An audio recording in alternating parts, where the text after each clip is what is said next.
suivre la bourse de Paris aujourd'hui. On fait le point sur le CAC 40. On retrouve tout de suite Xavier Fesneau, associé chez Interactive Trading. Xavier Fesneau, bonjour. Bonjour Fabienne. Merci d'être avec nous. Alors le CAC à terme, avant l'ouverture, indiquait une ouverture peut-être à la baisse parce que c'est vrai que les inquiétudes sont à nouveau au rendez-vous depuis que la rouverture de la cotation d'Evergrande, ce titre en Asie, suscite beaucoup d'inquiétudes. C'est une chute pour Evergrande et ça incite les investisseurs à rester prudents. Et vous êtes prudent, Xavier ?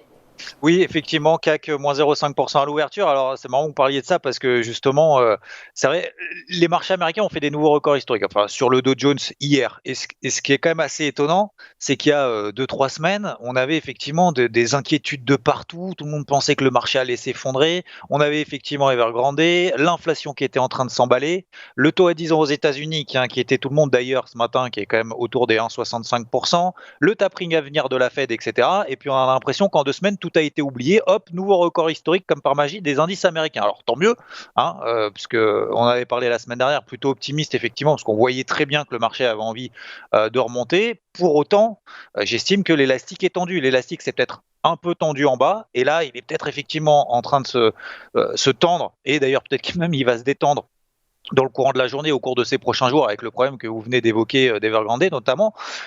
Mais tous les problèmes ne sont pas oubliés. Donc moi, je suis encore une fois relativement, pas prudent, mais le plus objectif possible. Et on voit très bien, alors certes, les publications américaines sont bonnes, mais c'est que le début.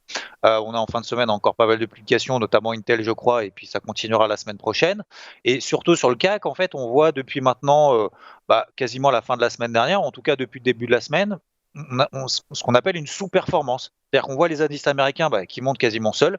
L'indice parisien n'arrive plus tellement à passer cette barre des 6700 points. La semaine dernière, d'ailleurs, Fabien, on avait vu ensemble justement cet objectif des 6700, 6715, il a été atteint. Ok, très bien, mais depuis, il n'y a plus de carburant. Alors les carburants, ça pourrait être les publications d'entreprises notamment, mais encore une fois, voilà, ces inquiétudes finalement, ne faut pas les oublier. Et je crois que le marché, effectivement, ce matin, va peut-être se rendre compte qu'il ne faut pas non plus les oublier trop rapidement.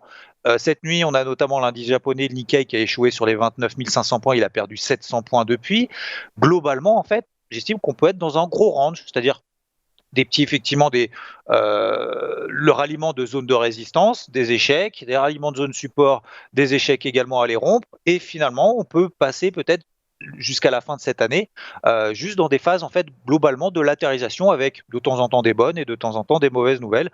Le CAC en fait fait partie des mauvais élèves. Il y a peut-être pire, notamment l'indice IBEX qui arrive par exemple espagnol qui n'arrive pas à passer au-dessus de cette zone des 9000 points depuis le mois d'août. L'indice également, l'homologue allemand DAX qui n'arrive pas à passer ce qu'on appelle techniquement une moyenne mobile à 50 jours et qui lui aussi fait partie un peu des plus faibles. Globalement, en tout cas en Europe, on est beaucoup plus faible sur les indices, sur les marchés que nos amis américains. Donc la semaine dernière, la semaine d'avant, c'était plutôt effectivement privilégier des achats. Pour répondre à votre question, est-ce que je suis prudent ? Oui. Et d'ailleurs, j'ai commencé à initier notamment des positions de vente. Alors c'est relativement offensif, puisque la tendance n'est pas non plus dégradée. On est simplement sur des objectifs en termes de timing d'intervention.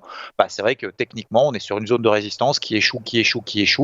Donc pour le moment, de manière offensive, effectivement, peut-être que les problèmes vont ressurgir et ça va peut-être enfoncer un peu le clou, en tout cas dans le courant de la journée, peut-être d'ici la fin de la semaine. Donc sur le CAC, tant qu'on est sous les 6730 points, on pourrait effectivement avoir une petite reprise de la pression baissière. Encore une fois, il n'y a pas d'invalidation de ce scénario pour le moment de range. En tout cas, pour le moment, c'est le scénario que je privilégie jusqu'à la fin de l'année. On a une première zone clé à 6615 points. Là, on est à 6665 points sur le CAC à moins 0,6. 6615, c'est un premier objectif. Là, si on passe en dessous, pression baissière qui s'accentuerait, pourquoi pas jusque notre zone qu'on évoque ensemble, Fabienne, depuis maintenant un moment, 6400, 6450. Là, en termes d'un timing d'intervention, dans une optique de swing, ok, effectivement, on peut revenir à l'achat, quand bien même on peut avoir des problèmes encore comme on a vu depuis ces dernières semaines. Pour le moment, les marchés tiennent, des petites oscillations en haut et en bas. Là, on est plutôt dans une zone haute et donc dans une zone de résistance. C'est très clair, merci beaucoup Xavier Fesneau. C'est vrai, on dirait que pendant la suspension de la cotation Evergrande, on avait oublié les inquiétudes et elles reviennent avec la reprise de la cotation un peu catastrophique d'Evergrande. Merci Xavier Fesneau pour ce point très complet. Bonne journée à vous. Et maintenant, on passe à la séquence des Market Movers.